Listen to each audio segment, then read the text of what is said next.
हरिओम. ब्रह्मसूत्रे प्रवचन क्रमांक 53. सूत्र क्रमांक 497. वाङ्मनसी दर्शनाच्छब्दाच्छ. देह सोडताना वाणीचा व्यापार मनामध्ये लय होतो असे दिसून येते आणि अनुभूती प्राप्त असे सांगतात. याला जोडून सूत्र क्रमांक 498. अतएवच सर्वाण्यनु. मृत होत असलेल्या व्यक्तीचे निरीक्षण केले तर दोन प्रकारे लोक आढळतात.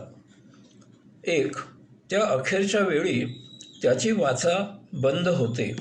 दोन, त्या अखेरच्या वेळी ते बोलत असतात. परंतु अशा दोन्हीही प्रकारच्या लोकांच्या वाणीवर त्या अखेरच्या वेळी त्यांच्या मनाचे प्राबल्य असते. हे सूत्र सांगते की वैखरीने मुखाने वाचा बंद असलेला बोलत नसलेला आणि वैखरीने मुखाने वाचा सुरू असलेला बोलत असलेला मनाच्या अधिपत्याखाली ते करत असतो. म्हणजे देह सोडत असताना बोलणे किंवा न बोलणे हे दोन्हीही मनाच्या नियंत्रणाखाली होत असते. मुखाने बोलणे किंवा न बोलणे त्यालाच येथे वाणीचा व्यापार व्यवहार असे म्हटले आहे. आपण जेव्हा भौतिकाच्या संसारिक गोष्टींच्या आहारी गेलेले असतो तेव्हा आपण ते व्यक्त होतो. ते मनाच्या नियंत्रणाखाली असते. त्यावेळी आपल्यावर मनाचे अधिपत्य असते. आपल्यावर मनाचा पगडा असतो. आपल्यावर मनाचा प्रभाव असतो. अखेरच्या वेळी देहाचे एक एक अवयव, एक एक व्यापार, एक एक व्यवहार बंद होऊ लागतात. यापैकी त्या अखेरच्या वेळी व्यक्त होण्याची उर्मी फक्त मनाला असते. देह मृत होऊ नये म्हणून मन आटोकाट प्रयत्न करत असते, कारण त्याला देह मृत व्हायला नको असतो. मनाच्या या उपद्व्यापामुळे देह तडफडत असतो. मनाला याच देहाने जास्तीत जास्त उपभोग घ्यावे असे वाटते. असा देह मरणसमयी भौतिक गोष्टींची आठवण होऊन त्या संबंधाने बोलत असतो. कुटुंबीय, नातलग, ओळखीचे लोक, धन, संपत्ती इत्यादीचे व्यवहार, कोणाजवळ झालेले वैमनस्य किंवा दाट सख्य अशा गोष्टी आठवून तो कुटुंबियांना सूचना देत असतो. तथापि त्या अखेरच्या वेळी जर वैखरी वाणी शक्तिहीन झालेली असली तर वैखरी वाणीने मन व्यक्त होऊ शकत नाही. मग ते स्वतःत म्हणजे मनातल्या मनात व्यक्त होत राहते.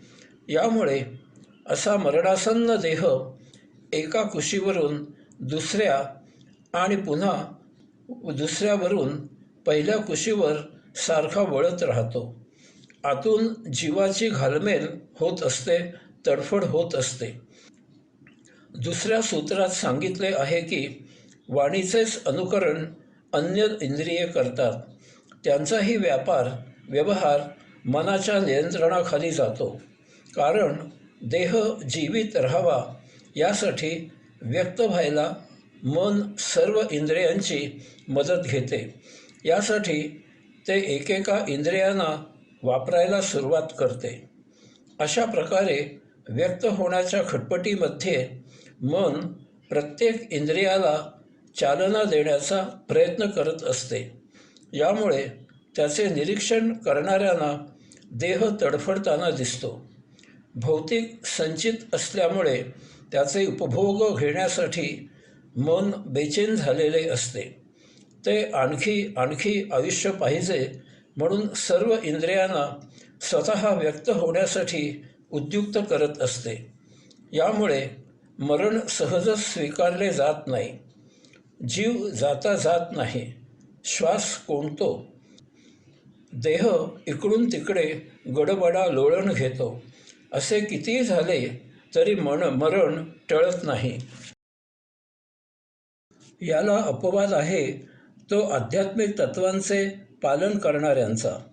अध्यात्माचे पालन करणाऱ्यांचे मन हीन, दीन, क्षीण, निष्प्रभ झालेले असते. ते अखेरच्या वेळी मृत्यू स्वीकारतात. यामुळे त्यांची तडफड होत नाही. ते शांतपणे मृत्यूला सामोरे जातात. असे एकतर झोपेत मृत होतात किंवा दिवसा सहज म्हणून झोपलेले असतात किंवा आराम खुर्चीत पहुडलेले असतात आणि तेथेच ते मृत होतात. पाहणाऱ्याला मुळीच समजत नाही की हा मृत झालेला आहे. ते अशाला जेव्हा हाक मारतात तेव्हा त्याच्याकडून काहीच प्रतिसाद मिळत नाही. तेव्हा समजते की त्याची यात्रा समाप्त झालेली आहे. मनाने जगायची उर्मी असणारे आणि शांतपणे स्वतः मृत्यूचा स्वीकार करणारे यांचे पुढे काय होते यासाठी पुढील सूत्रात सांगितले आहे. सूत्र क्रमांक 499. तन्मनः प्राण उत्तरात. त्या मनाचे व्यापार जीवात्म्याला लटकतात, विलीन होतात. मागील सूत्राचाच हा पुढील भाग आहे. मरणासन्न झालेल्याला ज्यावेळी मनाने जगायची उर्मी असते तेव्हा मनाचे व्यापार जीवात्म्याला चिकटतात, म्हणजेच त्या देहाचे संचित जीवात्म्याला लटकते. कोणी म्हणतात ते जीवात्म्यामध्ये विलीन होतात. कारण आता देह काही जीवित राहत नाही. तेव्हा हे न उपभोगलेले संचित पुन्हा देह धारण करून त्या नवीन देहाने हे गतसंचित उपभोगावे अशी कामना असते. अशा औषात्म्याबरोबर जीव आणि त्याला लटकलेले मन, बुद्धी, स्मृती देहत्याग करतात. तथापि त्यांचे मन अमन नमन झालेले असते, त्यांचे संचित नसते. यामुळे जीवात्मा देहत्याग करायला मोकळा असतो. असा सहजच देह सोडतो. अशा वेळी देह धारण करताना मन जीवाकडून निर्माण झालेले नसल्यामुळे ते जीवाला नमस्कार करते आणि जेथून ते आलेले असते त्या अनंतात विलीन होते. अशाच्या जीवात्म्यामध्ये त्याच्याकडून निर्माण झालेली बुद्धी, स्मृती विलीन होतात. जीवात्मा त्याच्या निर्माणामध्ये म्हणजे औषात्म्यामध्ये विलीन होतो. औषात्मा देह त्याग करून मुक्तात्मा म्हणून आत्मपरब्रह्मामध्ये विलीन होतो. एका औषात्म्याची सुरू झालेली वैश्विक यात्रा संपन्न होते. सूत्र क्रमांक 500. सोऽध्यक्षे तदुपगमादिभ्यः. तो प्राण अध्यक्षाला लपेटतो, त्याप्रत अन्य सर्व मार्गस्थ होतात. याला जोडून सूत्र क्रमांक 501. भूतेषु तच्छ्रुतेः. प्राणासह अध्यक्ष भूतांच्या ठायी वास्तव्य करतो असे ज्ञानी सांगतात. याला जोडून सूत्र क्रमांक 502. नैकस्मिन् दर्शयतो हि. एकट्यात राहत नाही असे ज्ञानी सांगतात. येथे अध्यक्ष असे म्हटले आहे. जीवाचा कार्यकारी अध्यक्ष औषात्मा असतो. त्यामुळे बुद्धी, स्मृती, मन यांच्यासह जीव औषात्म्याला लपेटतो. जीवामधील सुप्तावस्थेमधील प्राण, चैतन्य, ऊर्जा, तेज हेही तेथे अस्तित्वात असतात. आत्मपरब्रह्म ब्रह्मांडाचे अध्यक्ष असते. कार्यकारी अध्यक्ष औषात्मा हा ब्रह्मांडाचा अध्यक्ष असलेल्या आत्मपरब्रह्माचा अंश असल्यामुळे या क्रिया सहजावस्थेत होतात. जीव प्राणापासून उत्क्रांत झालेला असतो. तसेच प्राण चैतन्यापासून, चैतन्य ऊर्जेपासून, ऊर्जा तेजापासून उत्क्रांत झालेले असतात. तेज हे आत्मपरब्रह्मामध्ये मूलभूत आहे.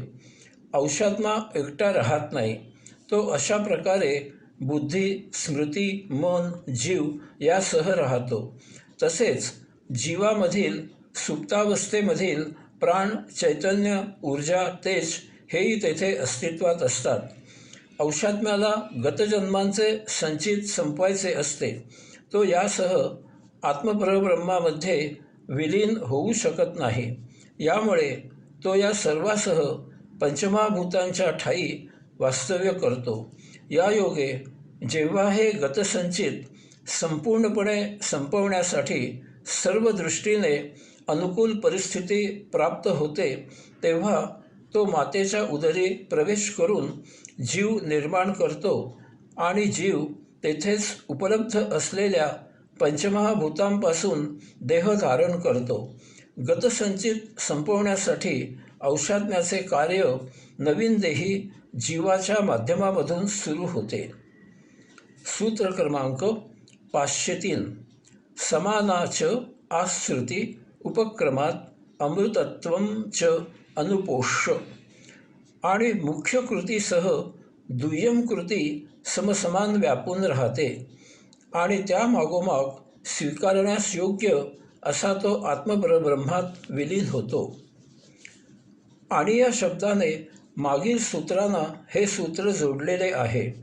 देहत्याग करणे आणि औषात्म्याने मुख्य क्रिया त्याला लटकलेल्या सह दुय्यम क्रिया म्हणजे पंचमहाभूतांप्रत बाहेर जाणे, ह्या मुख्य आणि दुय्यम क्रिया समसमान असतात.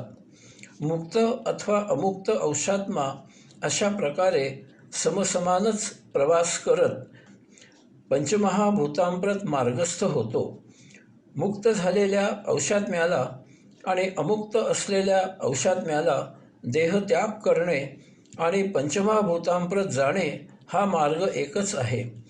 येथपर्यंत प्रवास केल्यावर त्यांच्या मार्गामध्ये फरक होतो.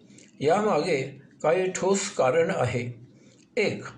अमुक्तावस्थेत असलेला औषात्मा गतसंचित संपवण्यासाठी नवीन जन्म घेण्याच्या कामाला लागतो.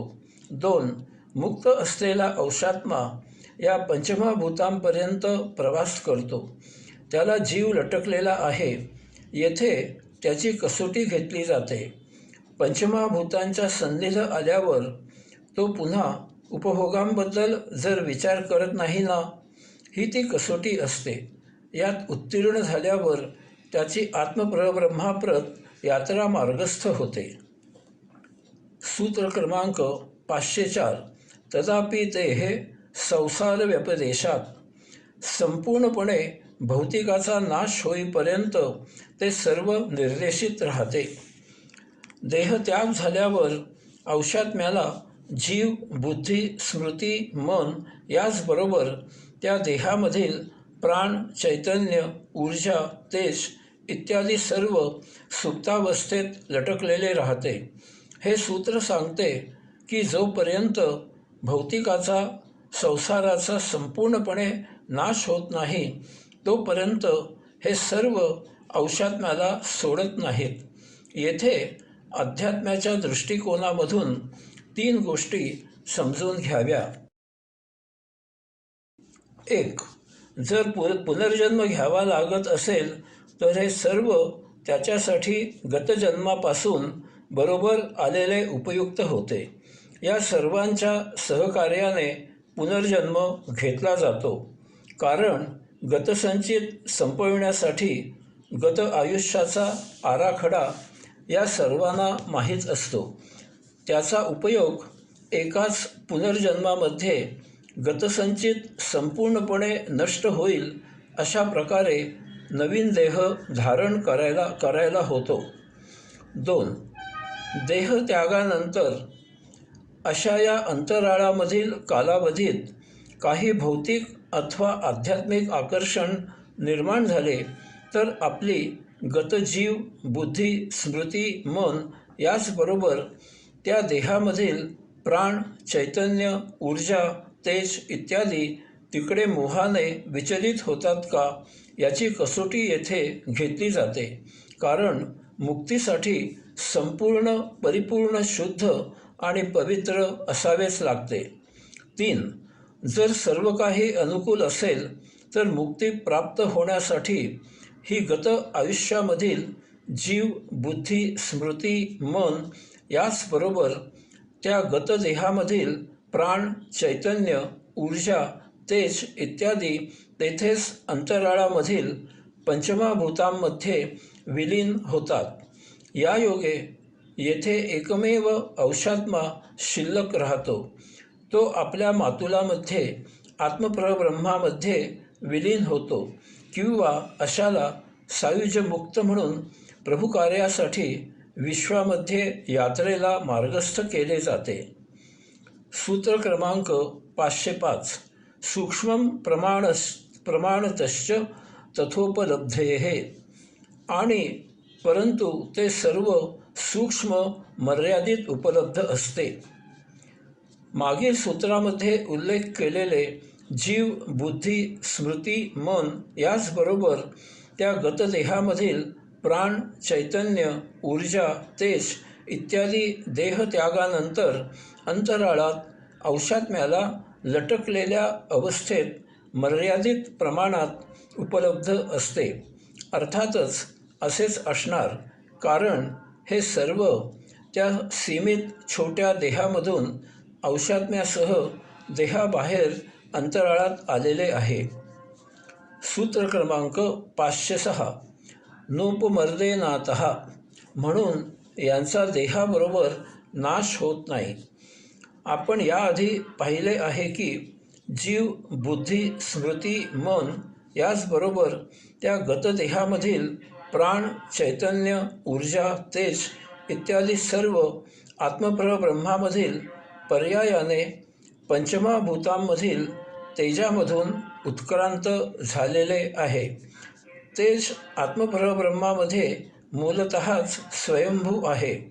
यामुळे तेज आदी अनादी अनंत आहे. यामुळे अर्थातच देहाचा नाश झाला, देह मृत झाला तरीही या सर्वांचा नाश होत नाही. हे सर्व त्या परम अंशात्म्याला लपेटून देहाबाहेर जाते.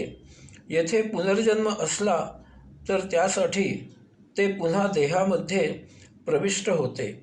पुनर्जन्म न होता मुक्ती प्राप्त झाली तर हे सर्व त्यांच्या मातुलामध्ये विलीन होते. सूत्र क्रमांक 507. अस्यैव चोपपत्तेरेष ऊष्मा. आणि म्हणून ही सर्व गतदेहामधूनच आलेली उष्णता आहे. आपण याआधी पाहिले की देहामधील प्राण चैतन्यापासून, चैतन्य ऊर्जेपासून, ऊर्जा तेजापासून उत्क्रांत झालेले असतात. तेज हे आत्मपरब्रह्मामध्ये मूलभूत आहे. अशा प्रकारे त्या परमतेजाचीच ही सर्व उत्क्रांती आहे. यामुळे आपला देह उबदार कायम असतो. यामुळे हे सूत्र सांगते की देहत्याग केल्यावर ही उष्णताही अंतराळात येते.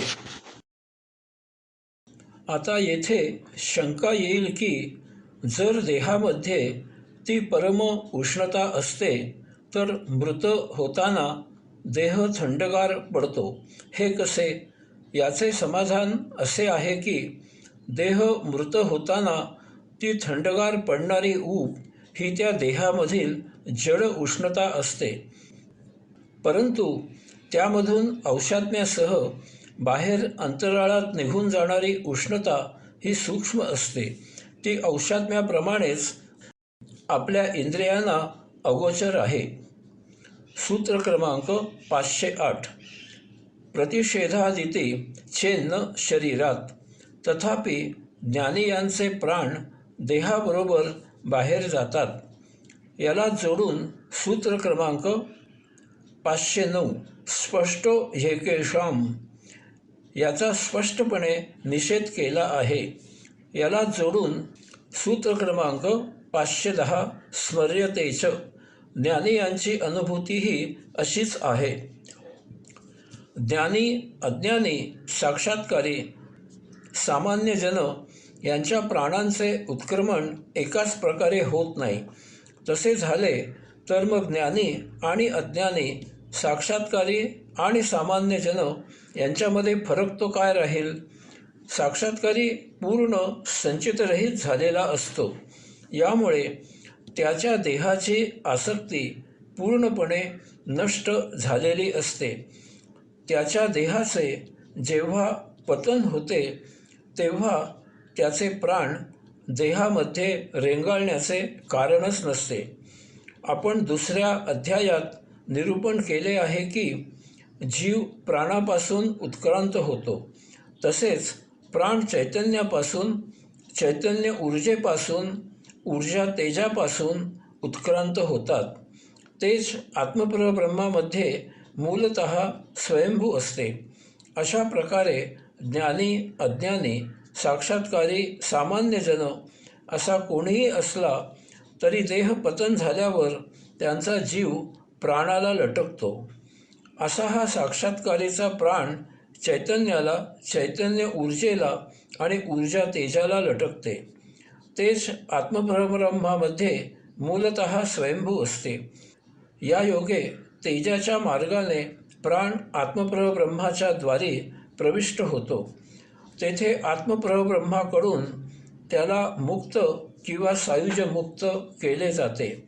तथापि जो साक्षात्कारी नाही त्याचा देह संचितयुक्त असल्यामुळे त्याचा जीव देहापासून अलग होतो आणि तो अवशात्म्याला लटकतो. अवशात्मा जीव, बुद्धी, स्मृती आणि मन यासह अंतराळात पुनर्जन्म घेण्याची व्यवस्था करायला निघून जातो.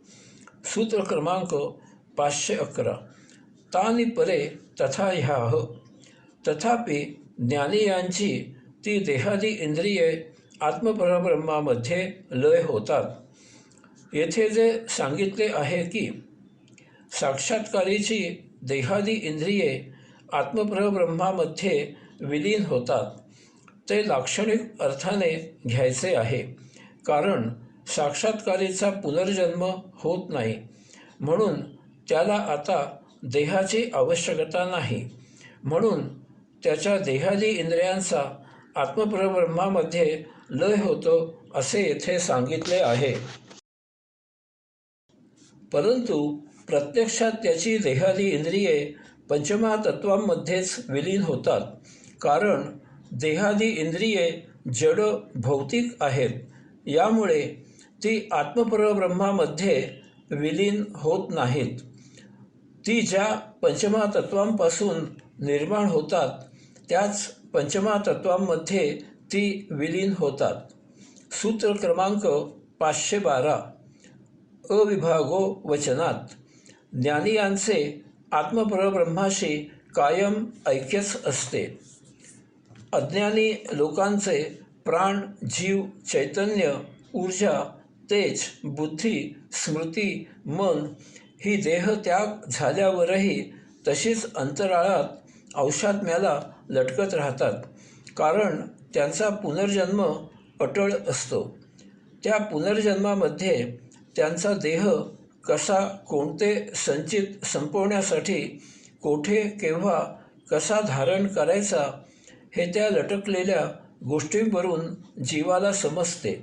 यासाठी हे सर्व गत जन्मांचे जीवासह अवशात्म्याला लटकलेले राहते. तथापि ज्ञानी लोकांचे प्राण, जीव, चैतन्य, ऊर्जा, तेज, बुद्धी, स्मृती, मन हे आत्मपरब्रह्मामध्ये मुक्त होतात. कारण त्यांना पुनर्जन्म घ्यावा लागत नाही. सायुज्य मुक्त होतात. ते परमशुद्ध आणि पवित्र देह धारण करतात आणि येथे यथाइच्छा प्रभू कार्य करतात. सूत्र क्रमांक 513. तत् ओक अग्र ज्वलनम तत् प्रकाशित द्वारा विद्या सामर्थ्यात तत् शेष गत्य अनुस्मृती योगात च हार्द अनुगृहीताः शत अधिकया. त्या अंतःकरणाच्या पुढील भागापासून ज्ञानरूप दिव्य प्रकाशित अशा प्रगटीकरणाचे द्वार साक्षात्कारीच्या या उर्वरित अंतिम यात्रेच्या ध्यानशक्तीद्वारे आत्मपरब्रह्माचा योग प्राप्त करून देते. आणि असा मुक्तीचे वरदान प्राप्त झालेल्या मोठ्या परमानंदाने 101व्या नाडीमधून योगधामाच्या यात्रेला प्रस्थान ठेवतो. या सूत्राच्या अर्थामध्येच त्याचे बरेचसे निरूपण केले गेले आहे. येथे आता तेथे न समाविष्ट झालेला भाग तेवढा पाहू. पूर्वापार आपल्या ऋषीने आपल्या देहामध्ये 101 नाड्या आहेत असे सांगितले आहे. त्याचा आधार या सूत्रामध्ये घेतला आहे. जेव्हा देहत्याग केला जातो त्यावेळी अज्ञानीयांचा अंशात्मा 100 नाड्यांपैकी जेथे संचितामुळे महातीव्र वासना असते तेथून त्या ठिकाणी असलेल्या नाडीमधून बाहेर होतो. तथापि जो साक्षात्कारी झालेला आहे त्याचा अंशात्मा मुक्तपणे टाळूच्या मध्यभागी असलेल्या नाडीमधून योगधामी गमन करतो.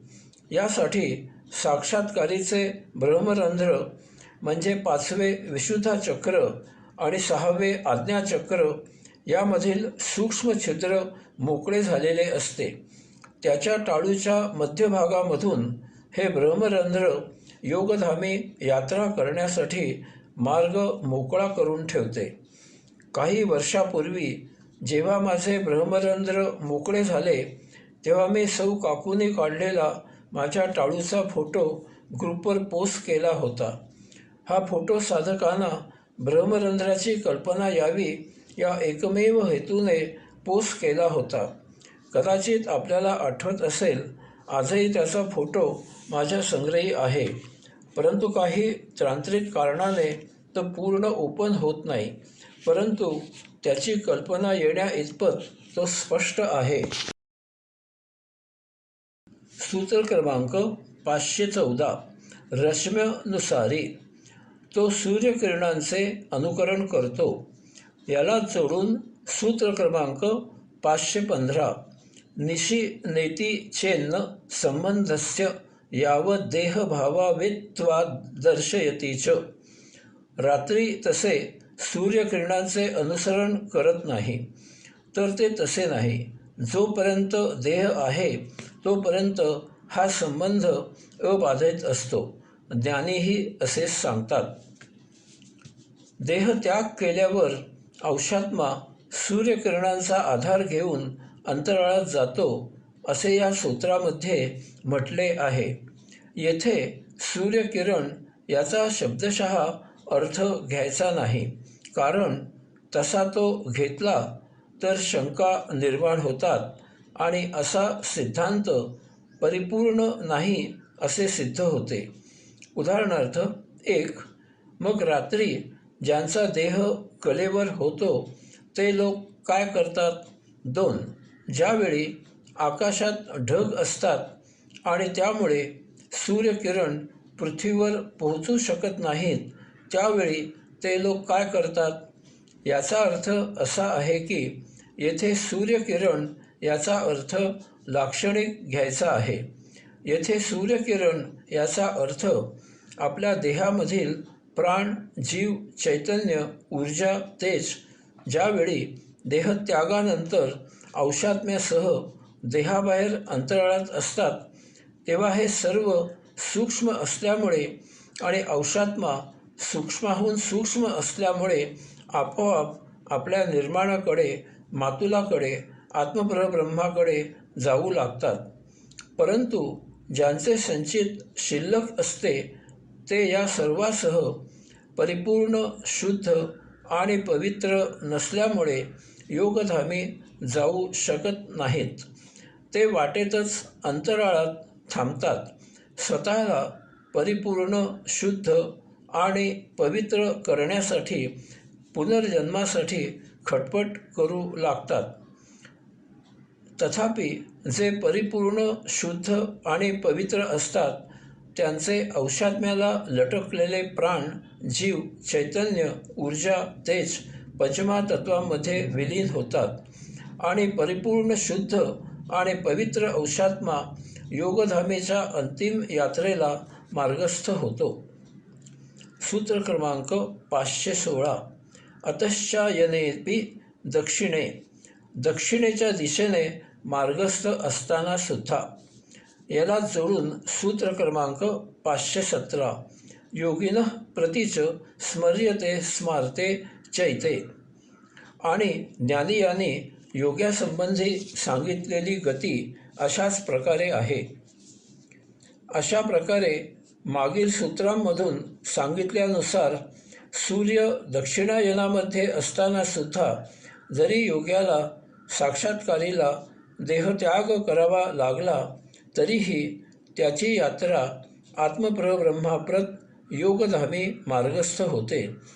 हे मुद्दाम सूत्र लिहून सांगितले आहे, कारण आपल्याकडे सूर्य विषुववृत्ताच्या खाली दक्षिणेकडे मार्गस्थ असताना मरण आले तर ते अशुभ मानतात.